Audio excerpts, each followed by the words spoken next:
Yeah. Hello. So is this just recording or is this recording? Okay. Okay, so we are going to kind of skip the Discover Arbonne presentation tonight. We have all consultants here, and we're just going to jump into doing some recognition and I'm going to share my screen with you guys, which, yeah, I'll just share with you guys. It's kind of focused towards areas, but that's okay. I mean, it's all very relevant to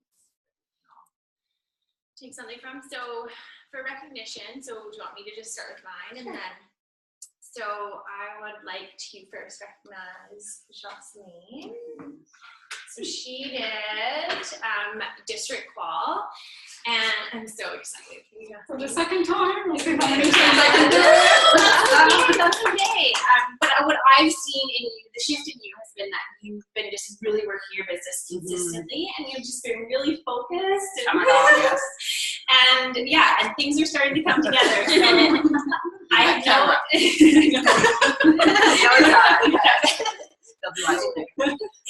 So yeah, I have no doubt that you are going to finish, and yeah, and I'm excited to watch your team grow because I know that you are just on the verge of that, and things are coming. Good to hear. So, thank you so much. You're welcome. Congratulations. Thanks. And then I'll let you do yours. Okay, that's how you're gonna, yeah.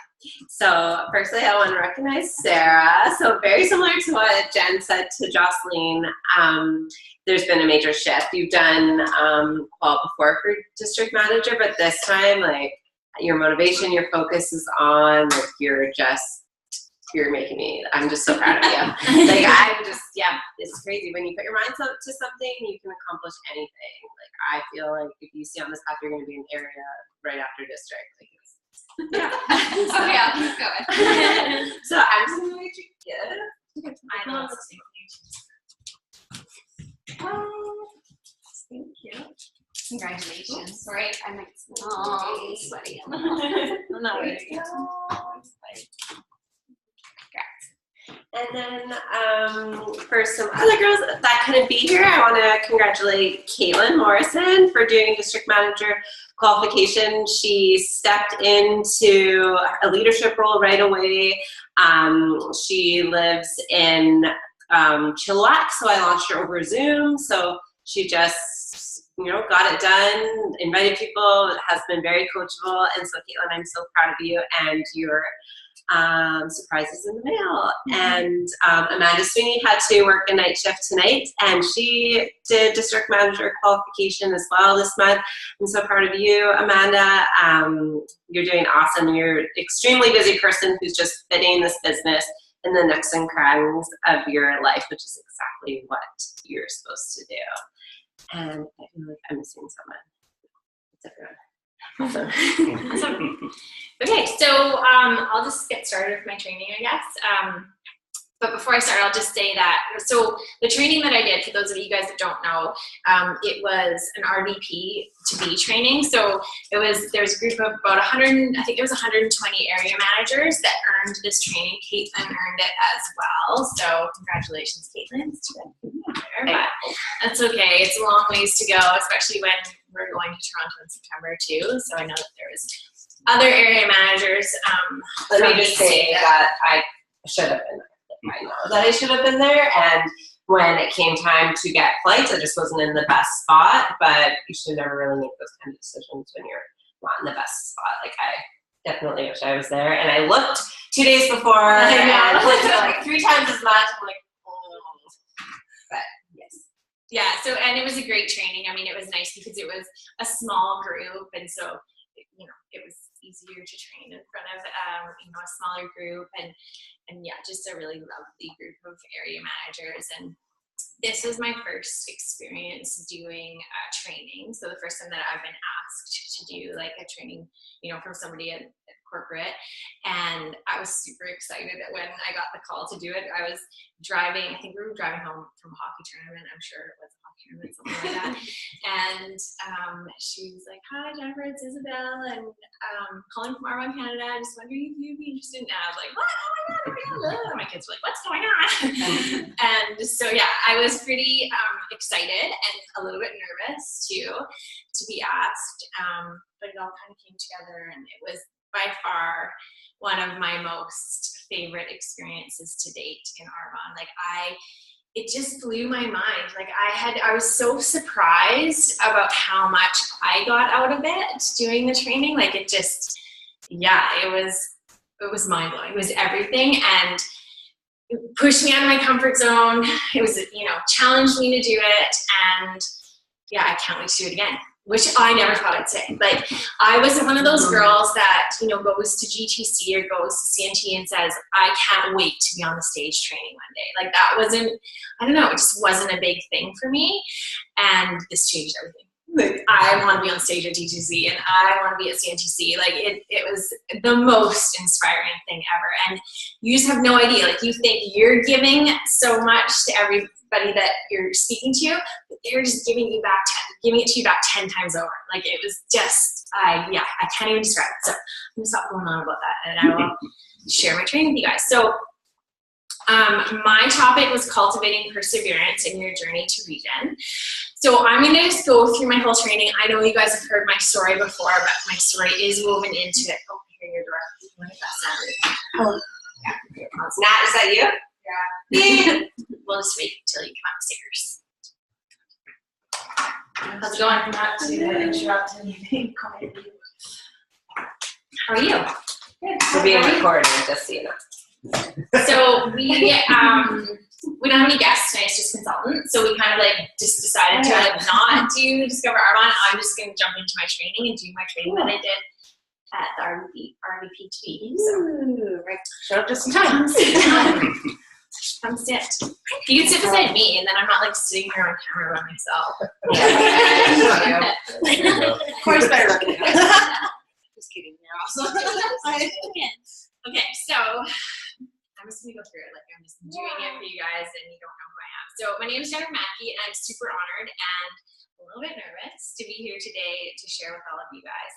I just want to say a huge thank you to Helena and Hanso and Isabel for asking me to train and for putting together such an amazing couple of days for us. So I can honestly say that as an area, going to the area manager trainings were some of the best trainings that I ever went to, because you are in a smaller group. You're with everybody that's at the same level as you. So yeah, area manager trainings were by far one of my favorite trainings. And I just want to say that it doesn't feel like that long ago that I was an area manager and that I was sitting exactly where you guys are sitting today. And I know how far away region can feel. I know how daunting it can feel to get there sometimes. And so I just hope that through the time that we have together today, you guys will be inspired by my journey to region, and you will learn a little bit about what it takes to persevere through this business. So I'm just going to start off by sharing with you guys a little bit about myself and how my Arbonne story began. So I live in Prince George, which is a smaller city in northern British Columbia. Married to my husband, Stephen. We have 3 pretty amazing kiddos. Nathan, who the day that I did the training was Nathan's birthday and my birthday too. I didn't tell anyone it was my birthday. I was didn't want to talk about it, but I did say that it was Nathan's birthday. It was funny because everyone was like, "Oh, that's so sweet." It's too bad. I could hear everybody, and so I did say I didn't have this written down, but I just said, as much as it's hard to be away from Nathan on his birthday, and I made the decision to go to go to the training knowing that I was going to miss his birthday, I don't feel guilty about it, because I'm going to go home, and on Monday he doesn't have school, and I get to spend the entire day with him, and we're going to go for breakfast, and we're going to go for lunch. And if I was working full time, I wouldn't have the opportunity to do that. So just because I'm not there on the day that his birthday falls on doesn't mean I don't get to celebrate in a super special way. So I did share that with them. So yeah, Nathan's turning 14 today, and then we have twins, Jaden and Zaya, who are 12. So before my life as a mom and before Arbonne, I worked as a full-time high school teacher. But when our oldest, Nathan, was born, we made the decision as a family that I would stay home with our kids. My husband has a pretty intense career. So in the first few years of our kids' lives, we kind of followed his career around, which meant moving to a few different communities throughout northern BC. And it just made sense for me to be at home. It was just, it was the stability that we needed in our family. But when my twins were approaching the age where starting kindergarten, I was kind of more than ready to do something for myself again and to find something for myself. And I think that sometimes the reality for us as moms is that having a family means putting a lot of our own kind of dreams and our aspirations and our own goals aside when you have kids and you make the decision to stay at home with them. And I actually think this happens to a lot of us. Like, it's not just being a stay-at-home mom or being a mom. It just happens with life, right? We go to university, you get a 9-to-5 job, you start your career, you start your profession, you buy a house, with that comes a mortgage, all those kind of things that make up our real life become monotonous, and in that we kind of lose sight of our dreams, right? And we kind of just set them aside and we stop dreaming. So I can honestly say that I was missing that part of myself, and I wasn't really sure how I was going to find it again. I didn't think that returning to a full-time teaching position was really going to give me back my dreams, and I was really worried about the sacrifice that full-time teaching was going to come, with the expense of our family, basically, working full-time and with a husband that travels as much as mine does. I just knew what my energy and my time was going to look like for my kids. So it's pretty fair to say that I was looking for something, and I definitely wanted it to be something where I could have some of that balance and also be working, but also be a present and engaged mom. So I came across this quote. So I also had slides when I did this presentation. So I put up a little picture of my family and talked about the picture because it was from my car presentation. So picture my little family here. And then the next slide is this quote. So Glennon Doyle is a favorite author of mine. She wrote Love Warrior, and I can't get enough of her. But I found this quote, and I think it really summarizes exactly where I was at in my life when Arbonne found me. And the quote reads, "So women are told that the way to be successful and attractive to the world is to be selfless. If you refuse to listen to anybody long enough, she will stop speaking, which is why one day we can't hear our own voice." So that was me 7 years ago. I had lost my voice, my story, my desire to set goals and to do something bigger with my life. I was living in the shadow of my husband's career, and I felt really trapped in my role as a full-time mom. So although in the beginning of my business, I told myself, and I also told those around me, that my reasons for starting this business were mostly financially driven, and along with, the fact that I kind of wanted to be home with my kids. But that wasn't entirely what drove me. The reality is my husband makes pretty decent money, and although the extra income with my Arbonne business has allowed us to do more as a family, like been able to travel more, and we bought a cabin at the lake, things like that, but we could have gotten by. We didn't need my Arbonne income in that sense. But what I know now, without a doubt, is that I needed Arbonne. So something in my gut was telling me that this business was my way back to myself, back to my dreams, my sense of independence, and back to my own voice. It was that voice that gave me the courage to take a risk, get uncomfortable, and jump into this business. Okay, and the next quote, I don't even have it written down here, it's a picture of Albert Einstein, and the quote says, and I can't even remember exactly the words, but it says, What's what's that? Yeah, no, it wasn't that. It was something, it's not that I'm above average intelligence or something, it's just that I stayed with my problems longer. So when I was asked to do this training for you guys, I had a little bit of a panic attack when I realized that I had to come up with a topic for my training. So I sat down and I thought, I'm just going to reflect on my journey to Region, and I started writing down words of, how I would define my journey or describe my journey, and the one word that really stood out to me was perseverance. And this quote feels really relatable. It just really sums up how I define perseverance. So it's not that there's anything special about me or that I did anything extraordinary to get to Region. It's just like this quote says, I stayed with my problems. I stayed with the ups and downs, the obstacles, and the slow but continuous growth long enough to realize my goal of becoming an RVP. So what is perseverance? So it is that certain stick-to-itiveness that some of us naturally possess. It is staying the course when the going gets tough, but almost as important, it is learning to thrive through the challenges. Perseverance is a skill that I have strengthened through the last 7 years of working my Arbonne business, and is something that continues to challenge me as I work towards building a nation.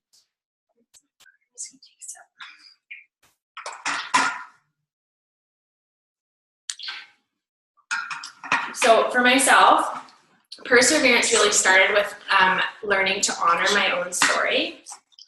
So maybe some of you guys can relate to this, but when my girlfriend first introduced me to the business, and she started sharing information with me, she shared stories, right? She shared stories through, the calls that she had me listen to. And it was the stories that I 100% fell in love with. I couldn't get enough of them. I wanted to listen to like every single person's story, right? I loved the uniqueness of them. I loved that everybody was all so different, and they came from different backgrounds, and that everyone just had their own individual stories. And I think it's really ironic because I spent a lot of years in my business being really hard on myself for my own story, and for the amount of time that it was taking me to get to Region. So when I decided in September of 2011 that I was going to build an Arbonne business, I jumped in with 2 feet, promoted to district manager within the first 2 months of my business, and then area manager 4 months later. Thought I was set, thought Region would be right around the corner, and everyone told me that it was going to happen just like that. But that wasn't exactly how it played out. I stayed at area for the next 5 years of my business. So there were so many times that I would get down on myself and really frustrated with the timeline of my story, like I said. I compared myself to others often and wondered why it wasn't happening for me, and if Region would ever happen at all. So it took me those 5 years to learn how to fall in love with my own story and recognize and find gratitude in the strength and skills that I was building along the way. Sometimes it takes someone outside of our businesses to wake us up to the reality of our situation, and my husband did that during the times when I wondered if it was worth continuing on with Arbonne.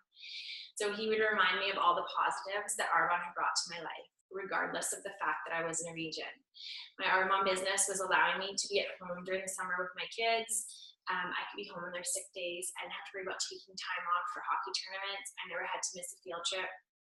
And he was always really quick to add, so what if I wasn't there yet? Solid businesses take time and patience. Sometimes we get so caught up in the end goal that we forget to sit back and take notice of all the amazing gifts along the way. So it was about the 4-year mark into my business that my husband was helping with my income taxes. So he always, I'm not good at this kind of stuff. So he always creates a spreadsheet for me, like of my annual income and my expenses. And I just have my shoebox and we sit down and we go through all the stuff. I'm getting better at it though. Definitely getting better. So I definitely have him to thank for that. But what happened is that he brought up the spreadsheets from the previous years of my business. And when he showed them to me, I was so surprised. He showed me that, the annual income that I was generating in my business was going up. Like it was, there was a slow incline, right? Like it was happening. It wasn't huge, but it just proved that I had grown a little bit every single year. And it was so surprising to me because I think up until that point, the story that I had always told myself was that I was a stagnant area. Like that was the message I repeated in my head, was that I was just an area and I was like going like this, right? Like I needed that visual and that little bit of evidence to know that, like I was growing. I have a question for you. Yeah. Was your annual income reflective in your QV, or was like your district just growing stronger, or your personal sales? I think it would have been reflective in my QV too. Like we didn't have that laid out, right? It wasn't there because it was just my income, but I think it would have been for sure. But the other thing that he did show me, which was interesting when we looked at those spreadsheets, was that there was a definite trends in my business in terms of when I was more actively and consistently working my business and when I wasn't. Like admittedly, and I know I've told you guys this before, but like I took my summers off. Completely took my summers off. And I think that is one of the reasons also why it took me a little bit longer to get to Region. I just checked out in the summer and I kind of just gave myself permission to do that.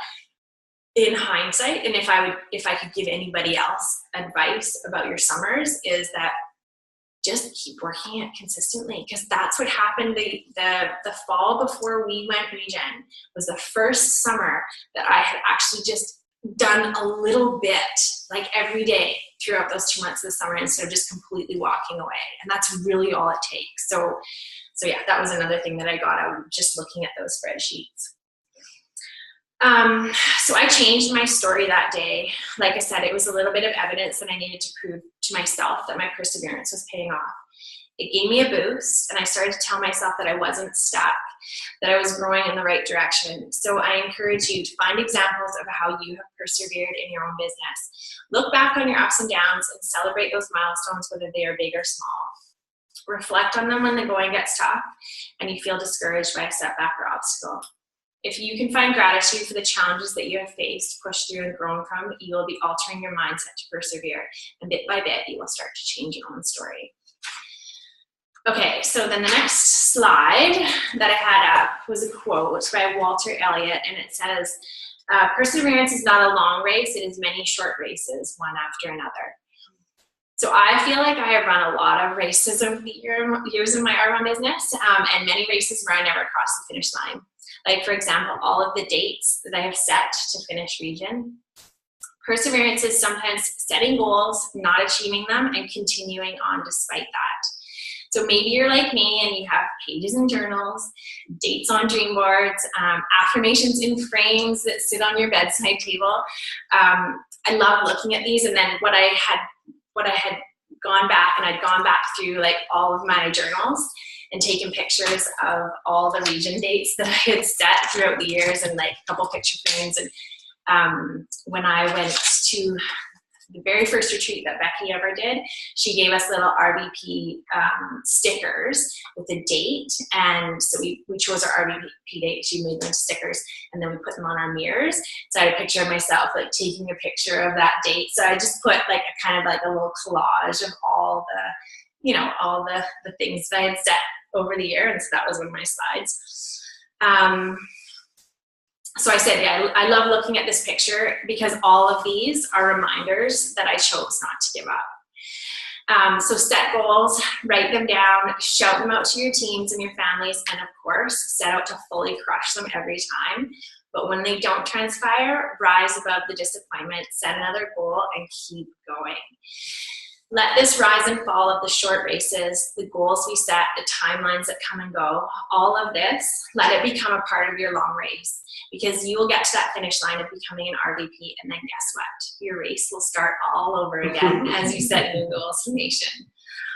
And it doesn't end there, right? Because then once you become a nation, you want to be a 10 wide, the NDP, right? So they just keep going. So slide number 7, define what keeps you going. And I had a picture of my kids. So this is the part where I start to cry. Sticking with your journey can only be done when you clearly define what keeps you going. So this is your why, of course, and even bigger than that, this is your vision. It is the realization that what you can create with this business is so much bigger than what you can imagine, especially in the early stages of your business. So my why is continually evolving.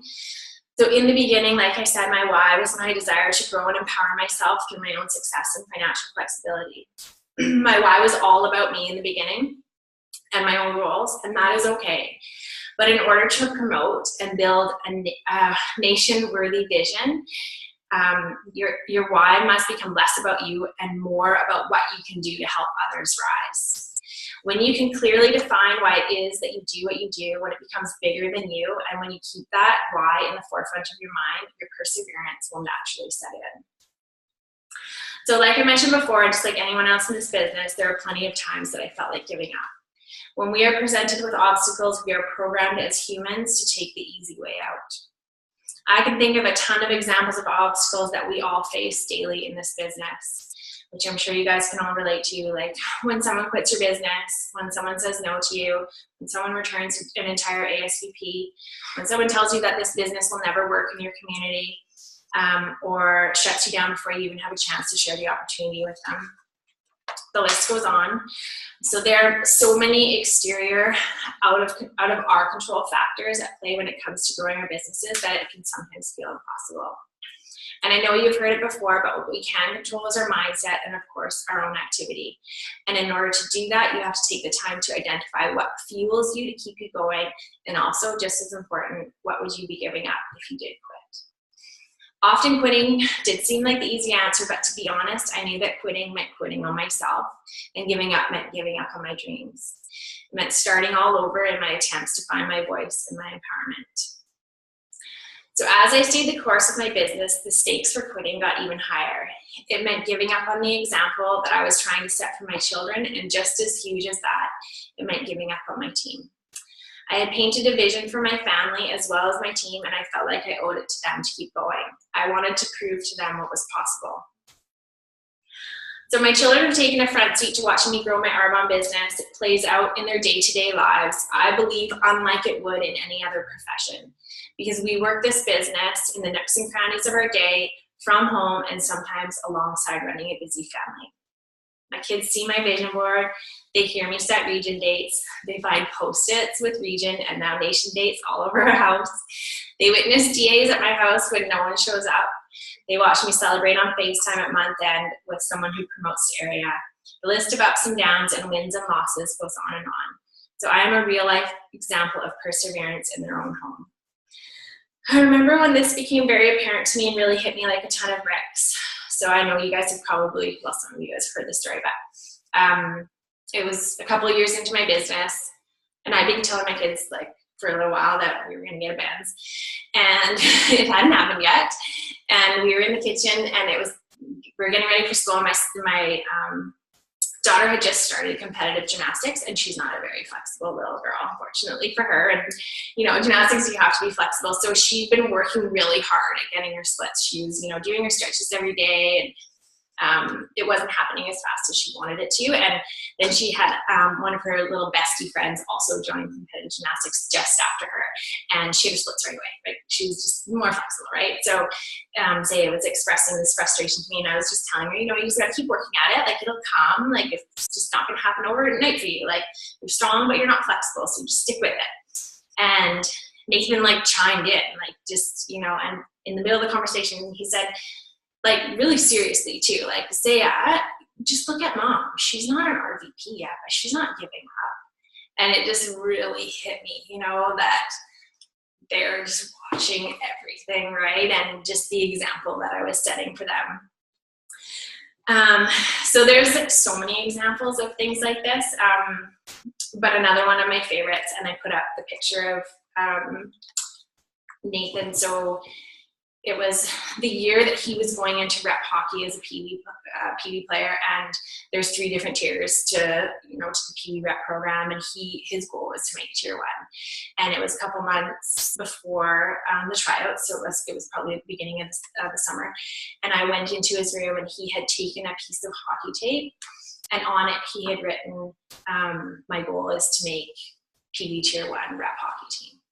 And he had it like pasted like on his night table, and I was like, that's me. Like, that's what he sees me do, right? Like, it was just so apparent to me that, you know, my kids are getting so much out of this.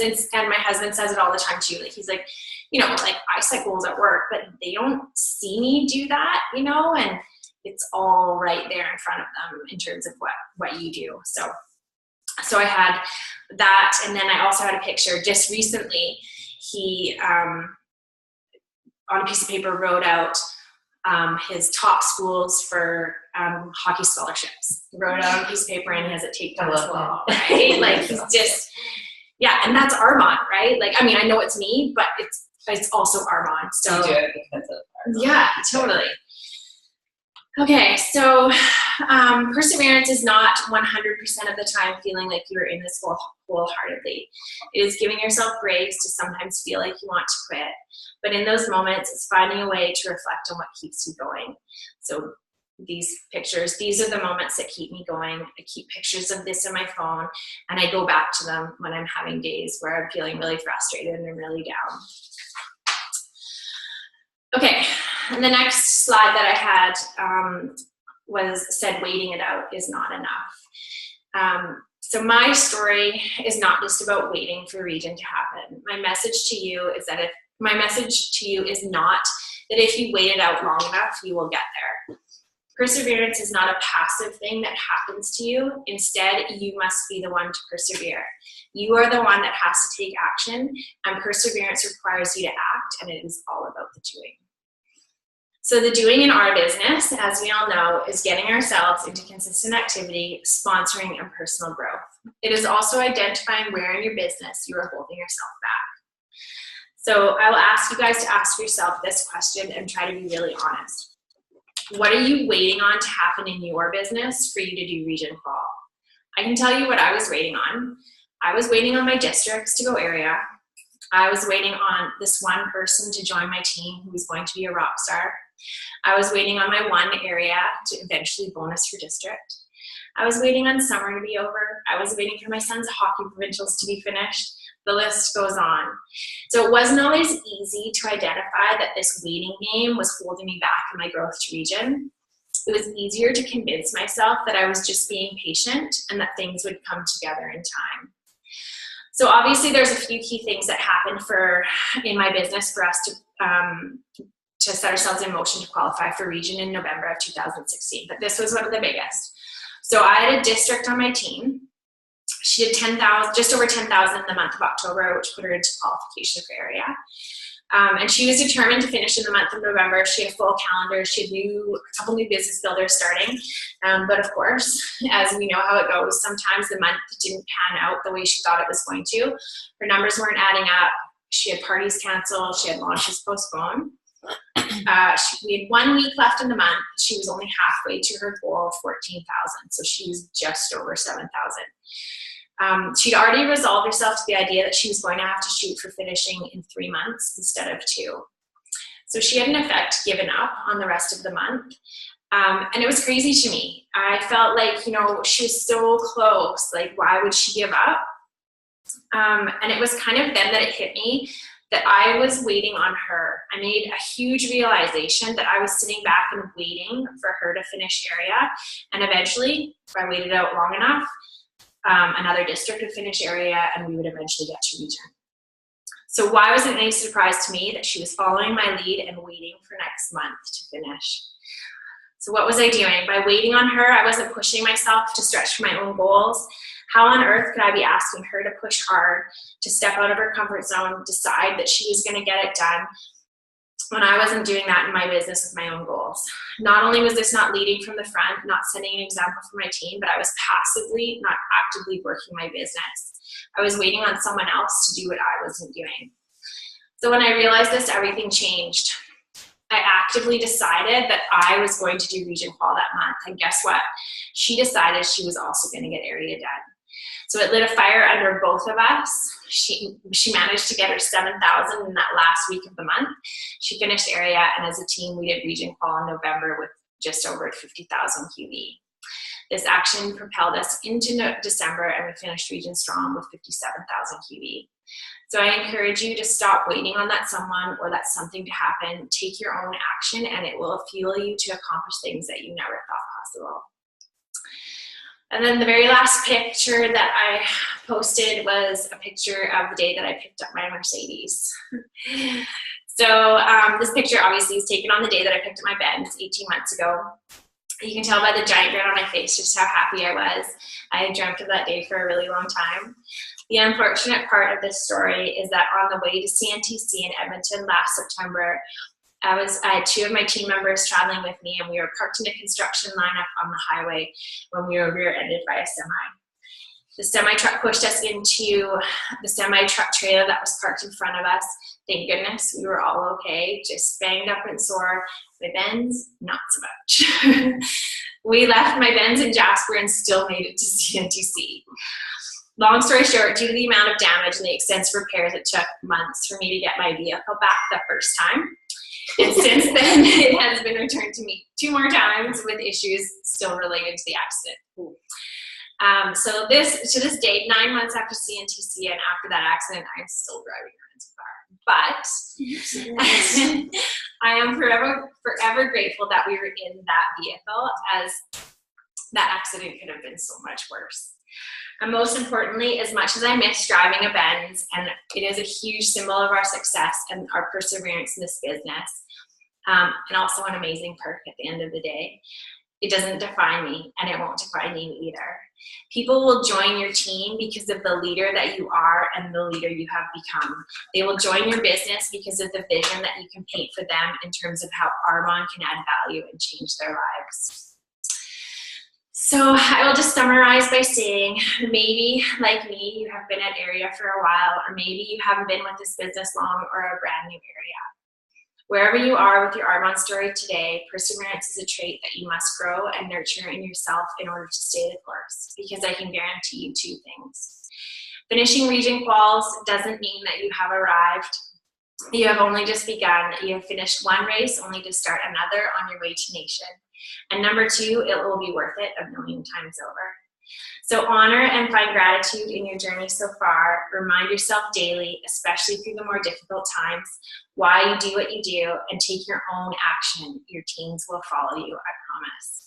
Most of all, make the choice to never give up on yourself, your dreams, and your Arbonne business. I hope to see you all on stage at CNTC in the fall. And that's it.